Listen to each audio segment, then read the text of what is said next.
propaganda, total destruction to try and force the Palestinian people to surrender, only for them to end up surrendering to the Palestinian resistance. But now they are including certain methods that they want to do the day after that confirm that they're preparing for ending the war. What are these things that Israel is going to do? Israel is planning to add another division to surround Gaza. Now, initially, Israel had the 252nd division around Gaza, called the Gaza division. But this division suffered a tragic disaster on the 7th of October. They were beaten, they were humiliated on the 7th of October, collapsed within hours by the Palestinian resistance. Despite the fact that were supposed to be the most advanced, division in Israel, surrounding the most dangerous place between the Jordan River to the sea, according to Israel. Why? Because it's the most oppressed, of course. You see, most of the resistance comes from the most oppressed places. That's important for people to note that. What is Israel going to do with Gaza? Israel is going to add another division. They're going to add the 162nd division. The 162nd division consists of 3 brigades: Givati, Nahal, and another reserve brigade. And they're planning to have approximately 14 bases surrounding Gaza, 14 locations where they will be putting their divisions in around Gaza. And they will also be building a new wall. Now, this is something that some might criticize Israel for, especially, well, if anyone cares about, taxpayers' money and where that money goes to. In 2021, Israel built a new wall in Gaza. They spent over $1 billion on that wall. And they said this is the most advanced wall ever. No one can penetrate from that wall. 10 meters over the ground, approximately 10 meters under the ground as well. Massive amounts of steel that, if stretched, can reach Central Europe. And the most advanced technology that Israel can have to protect itself from the people they oppress, basically, from the people suffering from a blockade. Okay, Hamas did the 7th of October. So they spent all of that money, and yet Hamas still managed to have a Al-Aqsa flood. What is this new wall going to do? They haven't released a lot of information about this wall.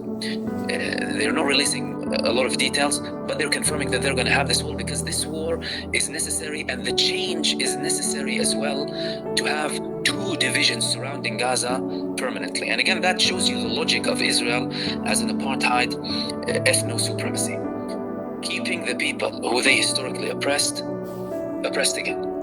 Keeping the oppression, adding more force, only dealing with everything with force, instead of having genuine concrete solutions to the Palestinian people once and for all that can prevent all of this from happening. And the solution is very simple and straightforward: equal rights between the Jordan River to the sea.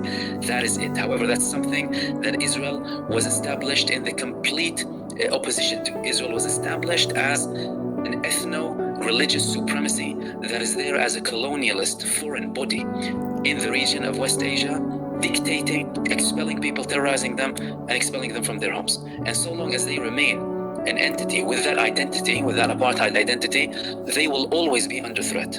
And instead of anyone sane in Israel going out and saying, yeah, we need concrete measures, they're still living in the same bubble. You see, in Israel, a big chunk of society are living in a big bubble. Zionism manipulates people so hard, and the first victims are Israelis. There are voices, of course, that resist. There are voices that are oppressed. But again, in the past 15 months, we had a lot of censorship in Israel, and the situation wasn't very easy when it comes to criticizing the government. So hopefully, that's Israeli confirmation. That means, well, Netanyahu himself confirmed Israel has been defeated. Israel did surrender. You can say what you like. Israel was defeated.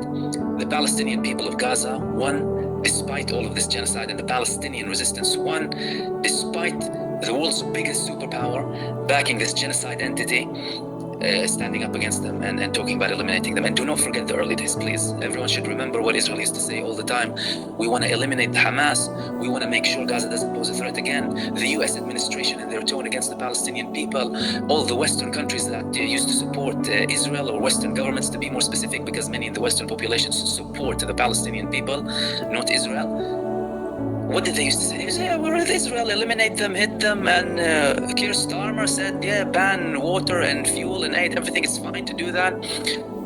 Israel's traditional allies saying, yeah, go ahead, eliminate them, turning a blind eye to the worst crimes that were committed in the early days, by the way, when Israel was directly landing 1-ton bombs on hospitals, killing 500-600 people in one go, 1,000 a day in many cases they used to kill.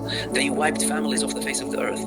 People need to remember all of these things and don't forget them. However, 15 months down the line, despite this genocide, despite all of the barbarism coming from Israel and its supporters and backers, the Palestinian people won.